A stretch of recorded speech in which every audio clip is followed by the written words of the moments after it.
إيلون ماسك اسم كان مربوط لفترة معينة، فترة السنوات الماضية، بمنصة التواصل الاجتماعي تويتر سابقا إكس حاليا. زاد تشهر أكثر بسياراته الكهربائية تسلا اللي جابت كونسبت جديد فيما يتعلق بصناعة المركبات الحديثة وخاصة منها السيارات الكهربائية.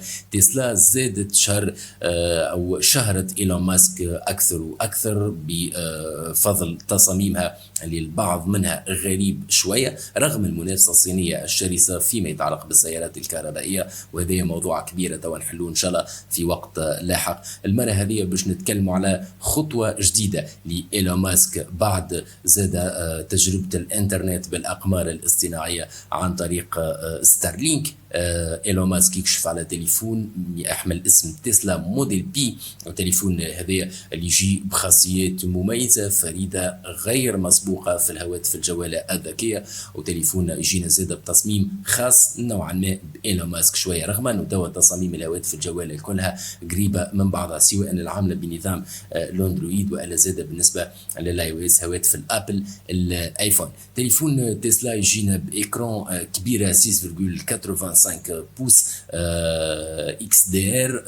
الاكران هذه فيها معدل سطوع مرتفع جدا محمية بكوريلا جلاس 6. تليفون يجينا بمعالجات مرنة وسلسة وقوية تنافس اعلى المعالجات توا اللي موجودة في هواتف الاندرويد، والا حتى بالنسبة اللي تستخدمهم شركة الابل. تليفون يجينا بكاميرا رباعية العدسات، كاميرا رئيسية عالية الجودة، كاميرا أمامية 32 ميجا بكسل يتغذى من باتري ليثيوم ايون الكاباسيتي نتاعها 5500 ملي امبير، قادرة أن تخلي تليفون يشتغل لمدة 48 ساعة إذا نستعملوا فيه بشكل مكثف. تليفون قادر على أنه يشرجي روحه بروحه من خلال الطاقة الشمسية بواسطة الخلفية نتاع التليفون اللي هي مصنوعة من مادة قادرة على أن تستقطب أشعة الشمس دون الحاجة إلى تعريض التليفون أصلا بشكل مباشر لأشعة الشمس باش يوفر طاقة تنجم تشرجي الباتري نتاع التليفون. التليفون هذا من بين نقاط القوة نتاعو والحاجات اللي خلت الحديث على التليفون هذا ياخذ مساحة كبيرة برشا في منصات التواصل الاجتماعي وحتى في بعض المواقع الإخبارية الإلكترونية، ومش حتى المهتمة فقط بأخبار التكنولوجيا، هي قدرة التليفون هذا على توفير الإنترنت عبر الارتباط مباشرة بالأقمار الاصطناعية بالأساس ستارلينك. تليفون جاب حاجات جديدة، حاجات ما كانتش موجودة معناتها في وقت سابق، وتليفون حتى بالنسبة للتصميم متاعه ثم ميزة فريدة ربما ما تحكيش عليها بشكل مكثف، اللي هي ميزة أن التليفون قادر على تغيير لونه تماشيا مع حالة الطقس، وهذا موجود في بعض الإصدارات فقط. إلى حد اللحظة ما تمش الكشف على الخاصيات التقنية بشكل معمق نتاع تليفون جديد نتاع إيلون ماسك، اللي موجود فقط هو حديث على القدرة على الارتباط بالأقمار الصناعية من أجل توفير خدمة الإنترنت، دونك دون الحاجة إلى ريسوس معناتها سيلولار بالمفهوم توا نجمو نسموه التقليدي والكلاسيكي اللي موجود توا،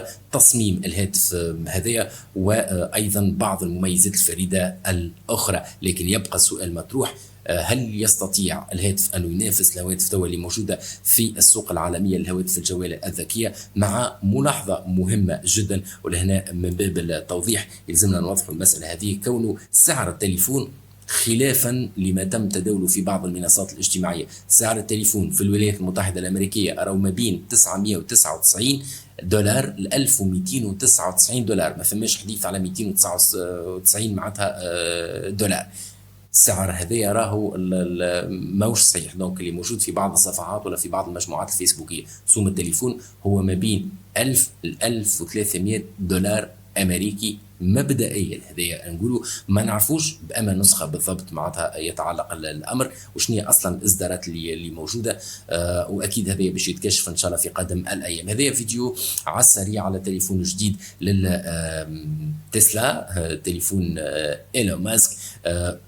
يبقى فما سؤال معناتها مطروح على هل الهاتف هذا يمثل تهديد فعلي لشركات الاتصالات اللي توفر خدمات الاتصالات وتوفر بالاساس خدمات الانترنت، ونعرفوا انه في برشا دول مداخيل الشركات هذه متاتيه بالاساس من اشتراكات الانترنت.